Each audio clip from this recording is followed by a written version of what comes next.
Have you ever felt like you keep doing the right things, yet the results arrive late, small, or not at all? Have you ever wondered whether your life is responding not only to what you do, but to the invisible tone of your mind while you do it? Welcome back to the channel. Today we are going to explore a teaching that sounds modern when people call it frequency, yet it is ancient in its roots. In Buddhist wisdom, the world you experience is shaped by causes and conditions. Some causes are obvious, like effort, skill, timing, and choices. But some causes are subtle, like intention, attention, emotional habits, and the quiet direction of your heart. When people say change your frequency, they are often trying to describe that subtle layer without the technical language of tradition. And the real question is not whether a buzzword is accurate. The real question is whether you can transform the quality of your mind so deeply that your destiny begins to shift. I want to speak about this in a grounded way. Not magical promises, not pretending that positive vibes erase consequences. Buddhist wisdom is compassionate, but it is also honest. If you plant harmful causes, you will eventually meet harmful effects. If you plant wholesome causes, you will eventually meet wholesome effects. Sometimes quickly, sometimes slowly, sometimes in ways you do not expect. The point is not to control life like a machine. The point is to cultivate a mind that meets life with wisdom, compassion, and steady practice so that what you attract is not only external luck, but internal stability, the kind of blessing that cannot be stolen. So let us start with a story, because stories carry the teaching into your bones. There was a young woman named Nara who felt as if life kept closing doors in her face, not always dramatically.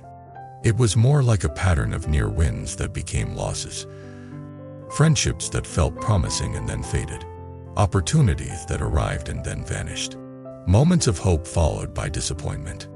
She was not lazy, she was not cruel, she was not reckless, yet she felt trapped inside an invisible ceiling. Nara began searching for answers in the way many people do. She asked friends. She watched motivational videos. She read about manifestation. She heard people say raise your vibration, change your frequency, attract abundance. She tried repeating affirmations in the mirror.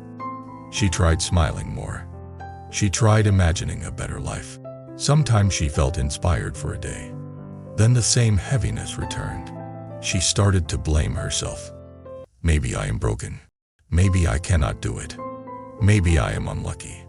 One evening she visited an elderly relative who lived simply. The relative was not rich, but the home felt warm. The air felt calm. The relative moved slowly, not from weakness, but from presence. Nara sat at the table and said the word she had been hiding. I do not understand why life feels so hard for me. I am trying. I am tired. The relative did not respond with slogans. She asked one question. When you say you are trying, what is your mind doing while you try? Nara looked confused. What do you mean? My mind is trying. The relative said, many people perform effort while carrying a hidden frequency inside. They carry resentment, fear, comparison, impatience, and self-contempt. They do the right actions, but the mind is squeezing the action like a fist. The world responds to the action. Yes, but your life also responds to your mind. Your relationships respond to your mind. Your choices respond to your mind. Your body responds to your mind. This is karma too. Intention is karma. Habits are karma. Nara felt something open. She realized that even when she was doing good things, she was also silently angry at life for not rewarding her quickly. She was secretly comparing herself to others. She was secretly terrified of failing. She was secretly judging herself. That inner tone was like background music playing all day, and the background music made everything feel tight. The relative told her about a temple teacher nearby who offered evening talks. Nara went, not because she suddenly became spiritual, but because she wanted relief. At the temple she met a teacher who spoke gently and clearly. The teacher did not use the word frequency as a mystical power. The teacher used the language of mind and karma. He said your mind is like a field. Whatever you water grows. If you water fear, fear grows. If you water generosity, generosity grows. If you water envy, envy grows. If you water compassion, over time, your field becomes your destiny. Nara asked the obvious question. So how do I water the right thing? The teacher said, first you must see what you are watering now. Not what you wish you were watering. Not what you say you are watering. But what you actually repeat. Your repeated inner tone is your frequency. This is the first hard truth. Many people want blessings, but they are practicing bitterness. Many people want love, but they are practicing suspicion. Many people want opportunity, but they are practicing self-doubt. Many people want peace, but they are practicing mental warfare against themselves. The teacher did not shame Nara. He said this is normal. The mind learns habits from family, culture, trauma, and survival. But normal does not mean permanent. Practice changes the mind. Practice changes karma. Practice changes destiny. He then offered Nara a simple daily training. Not complicated, not dramatic, something she could actually do. He said, each morning when you wake up, before you grab your phone, sit for 2 minutes and ask yourself one question. What am I carrying into today? Name it honestly. Fear, anger, pressure, shame, excitement, hope. Then breathe and choose one wholesome intention. Not a big fantasy. One intention. Patience. Courage. Then carry that intention into one action today. Just one. Nara tried it. The first morning she realized she was carrying anxiety. She did not try to erase it. She named it. Then she chose patience as an intention. That day, when something irritated her, she paused before reacting. The pause was small but real. That night she noticed she felt slightly lighter. Nothing in her external life changed yet, but something changed in her nervous system. She felt a tiny space. The next morning she realized she was carrying comparison. She kept looking at other people and feeling behind. She named it. Then she chose gratitude as an intention. Not forced gratitude, simple gratitude. That day she wrote down 3 ordinary things that were not disasters. Warm water. A friend who answered a message. A moment of sunlight. It sounded small, but it shifted her tone. Her inner frequency softened. And when the mind softens, it becomes more accurate. It stops making everything a threat. Days passed. Weeks passed. Nara began noticing something surprising. Her life began to respond. Not like magic, but like cause and effect. When she stopped carrying irritation into conversation, people relaxed around her. When people relaxed around her, they trusted her more. When they trusted her more, opportunities appeared more naturally. When she stopped rushing, she made fewer mistakes. When she made fewer mistakes, her confidence grew. When her confidence grew, she took wiser risks. When she took wiser risks, her results improved. This is how frequency changes destiny in Buddhist terms. Not through invisible cosmic vending machines, but through the transformation of the mind that shapes behavior, relationships, timing, and resilience. Now let us deepen this with the core idea. What is frequency in a way that does not become superstition? Frequency is the overall tone of your mind. It is the combination of your dominant emotional habits, your intention, your attention, and your ethical direction. If your dominant tone is greed, you will see the world as a place to take. People will feel that. If your dominant tone is fear, you will see the world as danger. Your body will tighten. Your decisions will shrink. If your dominant tone is compassion, you will see the world as living beings with struggles. People will feel safer. Your mind will become wider. If your dominant tone is wisdom, you will see cause and effect. You will stop gambling with your future. In Buddhist practice, blessings are not only external gifts. Blessings are also inner capacities. A stable mind is a blessing. A kind heart is a blessing. A clear conscience is a blessing. The ability to endure difficulty without becoming cruel is a blessing. These blessings attract other blessings because they create trustworthy causes. Now, many people want to know the secret. They ask, what is the fastest way to raise my frequency? The teacher told Nara something that might disappoint anyone looking for shortcuts. He said, the fastest way is to stop leaking your life into unwholesome habits. He explained that people leak energy in predictable ways. They leak energy into resentment, replaying old injuries like a movie. That movie feels like justice, but it is actually self-poisoning. They leak energy into envy, comparing themselves to others. Envy feels like motivation, but it is actually humiliation. They leak energy into craving, needing outcomes to validate worth. Craving feels like ambition, but it is actually bondage. They leak energy into harsh self-talk, treating themselves like an enemy. Harshness feels like discipline, but it is actually violence. When you stop these leaks, your frequency rises naturally because your mind becomes less crowded with poison. This does not mean you become passive. It means you become clean. Clean means your energy is not fighting itself. The teacher offered Nara a second practice. Each time you feel a strong negative emotion, ask yourself two questions. What story am I telling right now? What is the simplest truth beneath the story? This practice is powerful because many emotions are real, but many stories exaggerate, insult, and predict doom. The story creates suffering. The truth creates clarity. For example, if someone ignores your message, the story might say they hate me. I am worthless. I will be alone. The truth might be they are busy, or they do not know what to say, or they are not a good match for me. Truth is calmer. Calm is a higher frequency because it is not built on panic. Now let us connect this to classic Buddhist wisdom that often appears in texts like the Diamond Sutra, teachings about attachment, and the Zen emphasis on direct mind.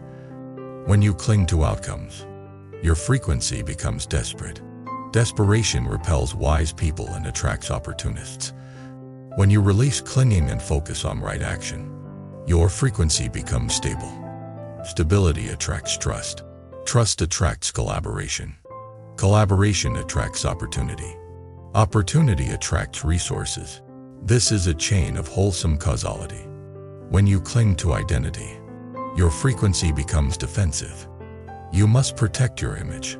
You must win arguments. You must be admired. That defense creates tension and conflict. When you release rigid identity, your frequency becomes flexible. Flexibility is wisdom. It allows learning. Learning creates growth. Growth changes destiny. When you cling to control, your frequency becomes anxious. Life will not obey. People will not obey. Your mind becomes a tight fist. When you release control and practice responsibility instead, your frequency becomes grounded. Grounded people make fewer reckless moves. They build steady wealth, steady relationships, steady health. So the real Buddhist secret is not to chase blessings like a hungry ghost. The secret is to become the kind of person whose mind is a blessing wherever it goes. Nara asked the teacher, but what about luck? Some people are lucky. The teacher said, luck is a condition. Sometimes it is past karma ripening. Sometimes it is timing. Sometimes it is environment. But even luck is handled by the mind. A wise mind uses luck well. A greedy mind wastes luck. A fearful mind misses luck. A compassionate mind shares luck and multiplies it. This is why two people can receive the same opportunity and have different outcomes. Frequency is how you use condition. Nara began to observe people around her through this lens. She saw someone who always complained. Their frequency made every room heavy. People avoided them. They called it bad luck. But it was also the karma of their tone. She saw someone else who was honest, calm, and helpful. Their frequency made people trust them. Doors opened. They called it blessing. It was also the karma of their tone. Now, there is a danger here. Some people hear this and start blaming victims. They say if you suffer, your frequency is low. That is not compassion. That is ignorance. Life includes suffering that is not your fault. Illness happens. Loss happens. Family circumstances happen. Injustice happens. Buddhist wisdom does not deny this. Buddhist wisdom says you still have power in your response. Your response cannot erase everything, but it can protect your heart from becoming bitter. That protection is a blessing. So changing frequency is not about blaming yourself for every hardship. It is about reclaiming your agency where you actually have it. Now let us make this practical with another story inside the story. Nara had a friend named Juno who was always chasing signs. Juno would say, "I saw a number repeat, so it means I will get money." Juno would say, "I listened to a certain sound, so my destiny changed."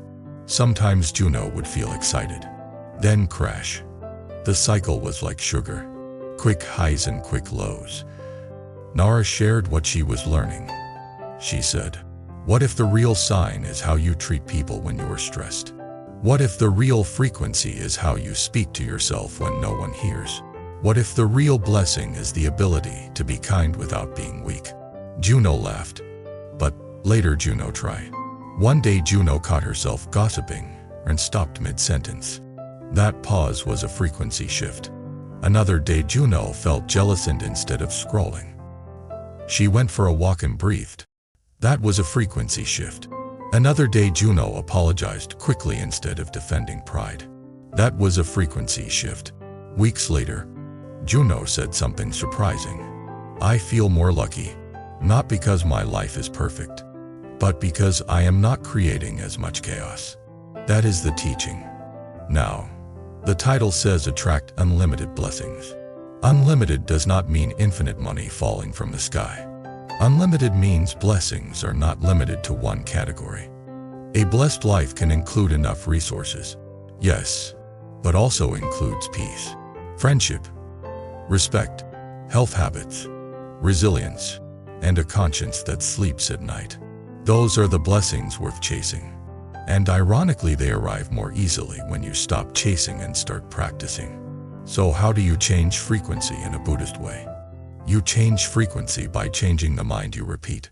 You choose right intention, even when no one sees. You practice generosity, because generosity loosens greed. You practice patience, because patience dissolves panic.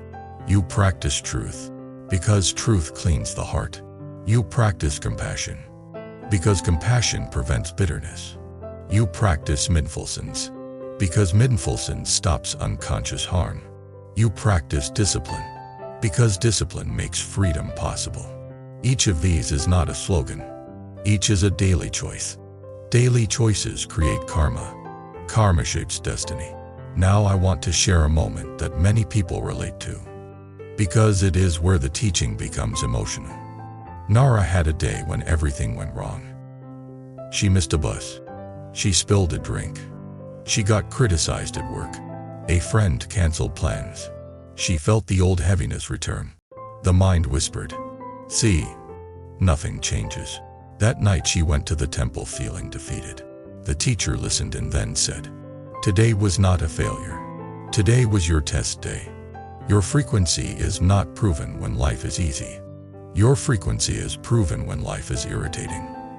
He asked, "When the day went wrong, did you become cruel? Did you become dishonest? Did you abandon practice? Or did you return?" Nara realized that although she struggled, she did return. She did not attack people. She did not insult herself as harshly as before. She did breathe. She did apologize when she snapped slightly. She did choose to go to the temple instead of drowning in distraction. The teacher smiled. That is a blessing. Your mind is becoming a safer place. That safety will attract more safety. This is how progress looks. Quiet. Real. Now we are coming near the end. And I want to offer you a final reflection that can stay with you after the video ends. If your life feels stuck, Do not only ask what should I do. Also ask what am I radiating while I do it. Not in a mystical sense, but in a human sense. People feel your tone. Your body feels your tone. Your future decisions feel your tone. If you want blessings, become the kind of person who creates conditions for blessings. Plant causes. Let effects ripen. Do not chase. Practice. Do not beg the universe. Train the mind. Do not become bitter. Become wise. Do not confuse intensity with power. Calm is power. Thank you for spending this time with me. I want you to share your thoughts in the comments. What does frequency mean to you? Have you ever noticed that when your mind changes, your life starts responding differently? What practice helps you return to calm and compassion when you are tested? Please subscribe to the channel, like the video, and stay connected with this community. Your support helps keep these long teachings alive and helps more people find a path that turns karma into wisdom and suffering into awakening. Until next time, keep practicing gently, keep your heart honest, and remember that the strongest blessing is a mind that can stay kind even while life is changing.